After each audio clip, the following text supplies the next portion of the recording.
my soul, mon corps. and my body. Rampe-moi dans ton précieux sang. Dive me in your precious blood, Mon esprit, my spirit, mon âme, my soul, and my body. ainsi que toutes les personnes sont sous mon autorité. So as all the people who are under my authority, Ma maison, my house, tout ce qui m'appartient. everything that belongs to me. Amen. Amen. Est-ce qu'on peut acclamer pour le Seigneur? Can we clap for the Lord? On peut s'asseoir. On va écouter un témoignage. Shalom, shalom. Quand le frère était...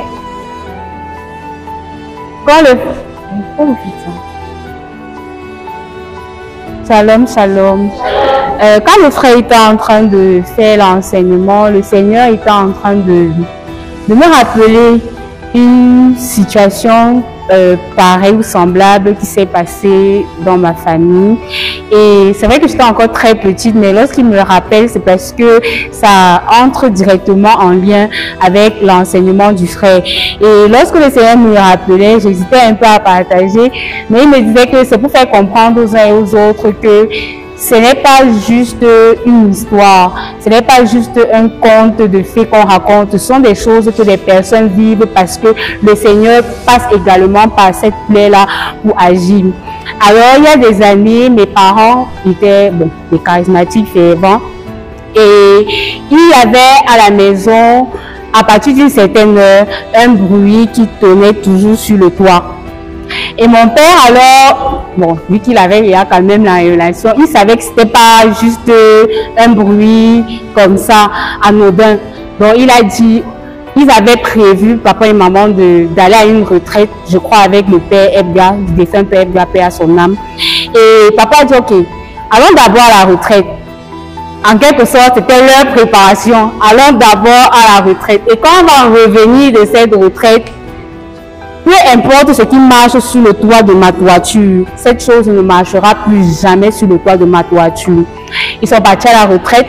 Lorsqu'ils sont rentrés, papa a décidé avec maman, que les deux, de faire des prières dans la nuit. Donc, on pouvait faire une prière familiale, on pouvait faire la prière familiale à l'heure habituelle, 19h, 20h.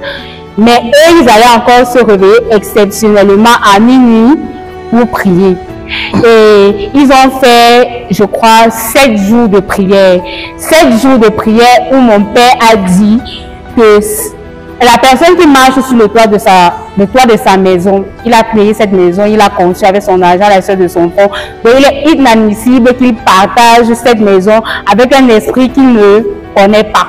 Donc il a dit qu'au terme de ce jour, Seigneur, je veux que tu te charges de cette personne. Je ne veux pas savoir comment tu vas faire, mais je veux que tu te charges de cette personne. Et donc, ils ont fait la dernière nuit de prière. Le matin, comme le frère disait, soit quelqu'un va t'appeler pour confesser, soit on va t'annoncer une mauvaise nouvelle. Donc, on va dire, le jour ne s'est même pas levé, parce que si se faisait encore, c'était encore noir, on peut dire 5 heures, aux environs de 5 heures, il entend les voisins, la maison voisine, on est en train de crier, en train de pleurer. Il dit qu'il y a encore quoi là-bas, mais bon, ils disent, on va regarder après. Donc le matin, lorsque on se lève et qu'on part quand même, qu'est-ce qui s'est passé, pourquoi est-ce que les gens sont en train de crier, on nous fait savoir que le voisin est décédé. Parce que, et d'une mort, on va dire, bizarre, il allait bien, il n'avait pas de problème vu que toute la semaine, il partait au travail, il rentrait, la nuit, il a mangé, il a bien dormi. Mais ce matin-là, quand il s'est levé, il a pris son seau pour aller à la douche. Il n'a même pas eu le temps de verser l'eau sur lui, il est tombé et il est mort. Et lorsqu'ils sont rentrés voir le père Ebga pour raconter ce qui s'est passé, le père Ebga lui a dit que vous vouliez que le Seigneur agisse, le Seigneur a agi à sa manière. Donc c'était un peu le témoignage que je voulais faire par rapport à l'enseignement du frère, comme quoi le Seigneur peut effectivement utiliser cette arme-là pour rendre justice à son peuple. Je bénis le Seigneur.